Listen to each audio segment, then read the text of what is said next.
ngiyafisa ukuthi abantu ngibanikeze i-background yokuba khona kwaleli bandla nangegunya lokuba khona kwaleli bandla nangokuthi uma kusuka lapha ubhekwe i-future noma i-vision yaleli bandla imi kanjani.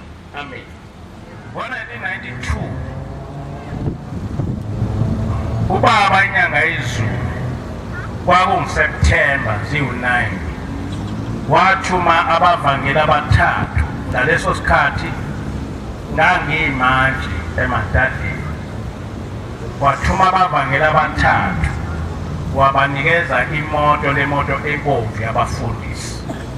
Kwakuwumvangeli umthetho lose umfundisi umthetho, bese kuba umvangeli uMathonsi lose umfundisi uMathonsi, kwase kuba umvangeli uMdabi owashona semfundisi uMdabi.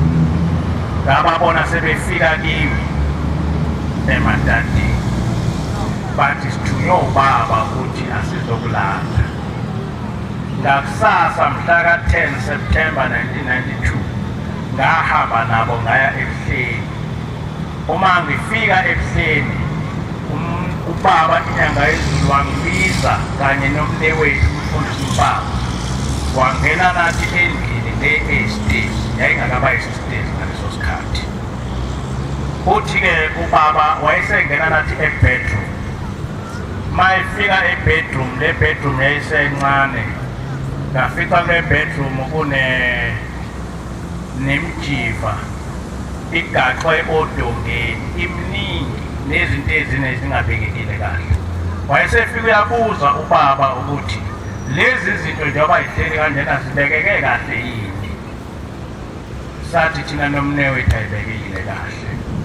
Wayesehamba futhi eya kwelinye ikamelo efike enakhona sifica kunezinto abantu bebenikela ngazo, eminye kuwukudla, okunye kuyingubo, kodwa konke kufuhlelwe ekamelweni elilodwa. Wayesefike ebuza ubaba ukuthi lezi zinto zihleli kahle noma zihleli kanjena. Samphendula nomnewethu sathi Nkosi azihleli kahle. Wayeseya ekamelweni lesithathu, nakhona safica kunento enjalo. Wafike wabuza umbuzo owodwa ukuthi lezi zinto zihleli kahle noma zihleli kanjena. Sathi baba azihleli kahle. Wayesehamba nathi eya e-dining room.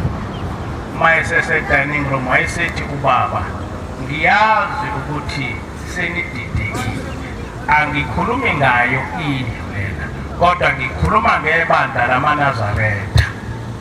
Njengoba nibona la endlini kumafuhlululu kanje, nebandla lamaNazaretha limafuhlululu kanje.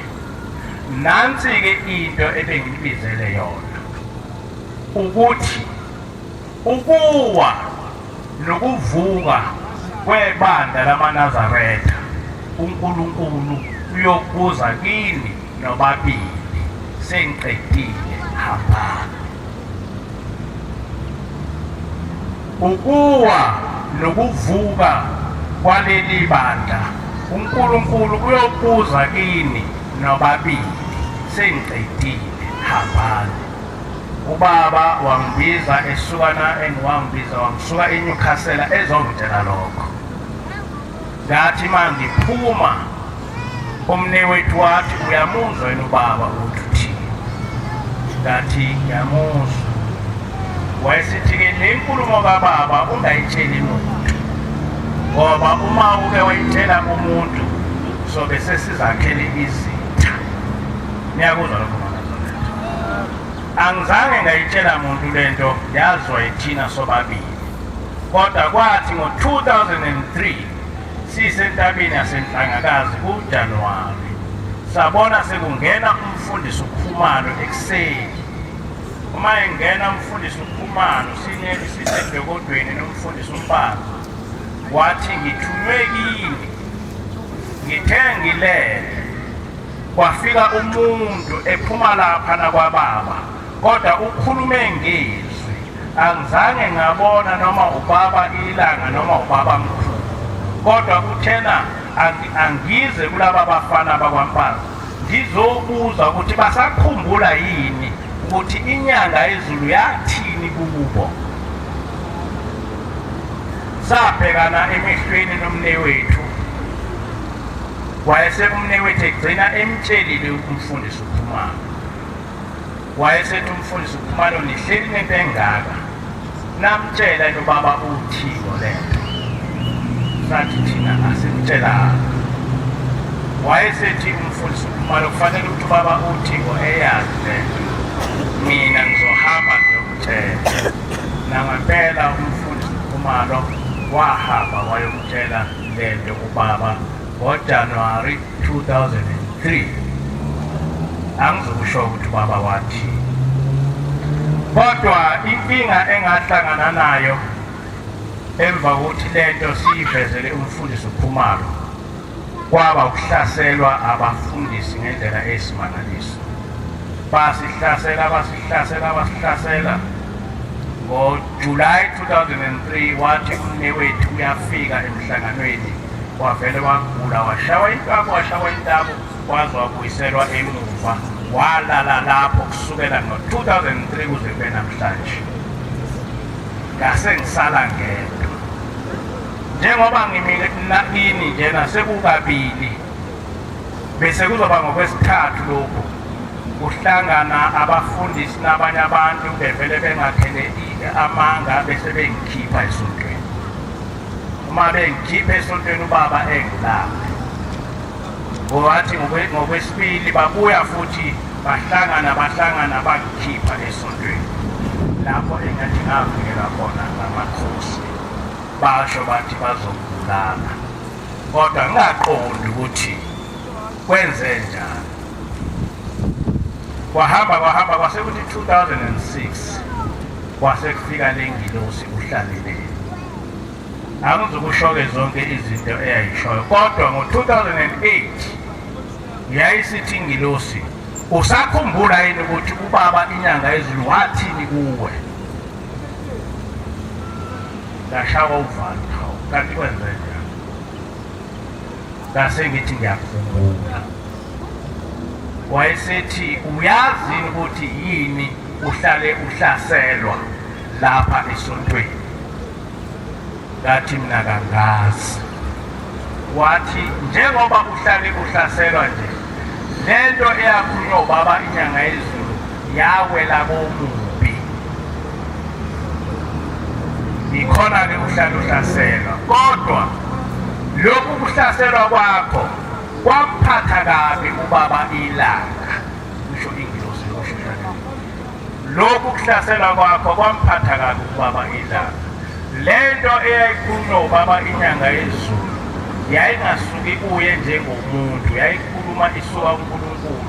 uNkulunkulu akanteli kusho ingilosi. uNkulunkulu akanteli.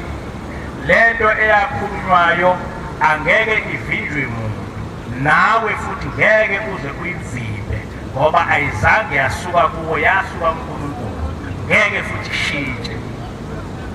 Ngiyakuzwa lokho. Ngizama ukuchaza imandate, igunya lokuthi kungani kwadingeka ukuthi ngiphume ebuhleni ngakhe leli bandla. Yayiseyangitshela le ngilosi ukuthi njengoba kuthiwa ukuwa nokuvuka kwaleli bandla uNkulunkulu yokuza kimi njena, yini ezokwenzeka kuleli bandla eyodala ukuthi leli bandla liwe? Yangichazela yonke into. Emva kwalokho yayisiqala isinikeza izifundo. Uthi lo muntu wasezulwini kuthiwa angikutshele, ubaba ilanga uthi angikutshele ukuthi kufanele ukuthi ufundise abantu indlela kaNkulunkulu njengokushumayela kaBaba. Abantu sebephumile emfundisweni kaBaba ngobuNazaretha. ubuNazaretha sebukhona, akusekhona ubuNazaretha okwashiwa uBaba, kusho uBaba ilanga, ethi okwashiwa uBaba esho uBaba mkhulu. lobu buNazaretha obukhona akusekhona ubuNazaretha obashiwo ubaba. Tshela lo mfana ukuthi ngimthuma ukuthi akafundise abantu ubuNazaretha obashiwo ubaba, ebuyele emuva eyobheka ukuthi ubaba wabafundisana amaNazaretha. Lobu buNazaretha obukhona manje akusekhona ubuNazaretha okwashiwo ubaba. Itshelwa ingelosi ngo-2008. Wayesethi lo muntu wasezulwini singakhathazeki njengoba elapha nje, wathi ungesabi, njengoba ngilethwe lapha laba abantu ngeke besaphinde bekwenze lutho. Ngizele khona ukuthi ngizobheka wena, kodwa wena uzofundisa amaNazaretha ubuNazaretha njengoba kwakuyikhona uNkulunkulu ekushiye ubaba. Uyakuzwa? Kodwa ayizange ingilosi ithi fanele ngiphume ibandla. Izange yantshela ukuthi njengoba kuthiwa ukuwa nokuvuka kwaleli bandla kokuzwa kimi, kufanele ukuthi leli bandla libuyisele endleleni kaNkulunkulu owaye eyibekile ubaba kuzo. Kodwa mhla ka-4 kuJanuwari ngo-2010 yabuya ingilosi isiqhamuka nenye inkulumo. Yathi ngithi ngiyakubaba ilanga, ngamfika ubaba ilanga esesizibeni, amanzi eseze afika esifubeni. Ithi-ke ingilosi ngamangala ukuthi ubaba waba sesizibeni ubhabhadisa abantu. Ithi ngithe ngisamangela ubaba wayesebuyaphendula ngokudabuka, wathi akusiwona amanzi okubhabhadisa lena, zinyembezi zabantu. Kunesililo esesize safika kimi, sahlala kimi, ngizwa abantu bekhala emhlabeni. Uma ngithi ngiyabheka ngifika uShembe esamshiya emhlabeni engasekho phakathi kwabantu, kodwa ngifika sekunamadoda. Lamadoda lana anemlomo ezingovolo, anamazinyo azingovolo nemlomo emide, afosha abantu abakhipha esontweni likaNkulunkulu. Akuselona ibandla leli, seliphethwe ngamadoda. Ngize ngabuza kumfowethu ukuthi uyawazi lamadoda sephethe ibandla? Wathi umfowethu nama ngiwazi. Usho mhla ka-4 kuJanuwari 2010. Yaqhubeka ingilosi yathi ube esethu baba, tshela lo mfana ukuthi ngithi akaphume la ebuhleni futhi engahaleli lutho lwakhona, ngoba uNkulunkulu akasekho khona. Yayiseyayibhala-ke zonke izinto ezenzeka ebuhleni ezenza ukuthi uNkulunkulu engababikho khona. Yathi mtshele engahaleli lutho ngoba uNkulunkulu akasekho khona. Yayisisho futhi ukuthi kuzokwenzekani ebuhleni. Wayesethi uma engaphumi lapha ebuhleni, lamadoda azomhlukumeza ngendlela yokuthi uyothi efa, uyofa sephuza utshwala, esehlubukile uNkulunkulu. Uma kungenjalo uzothatha intambo azikhule. Kodwa kunakho konke kunengozi yokuthi bembulale ngoba abafuni nakumbona. Kushingilosi ithi kodwa akenze lutho, icala lakhe elokuthi ushumayela ngami. Abasangifuni laba bantu, abasakhumbuli lezinto ezinhle engabenzela zona. Ngiyakuzwa. Uthi-ke ubaba mtshele lo mfana ukuthi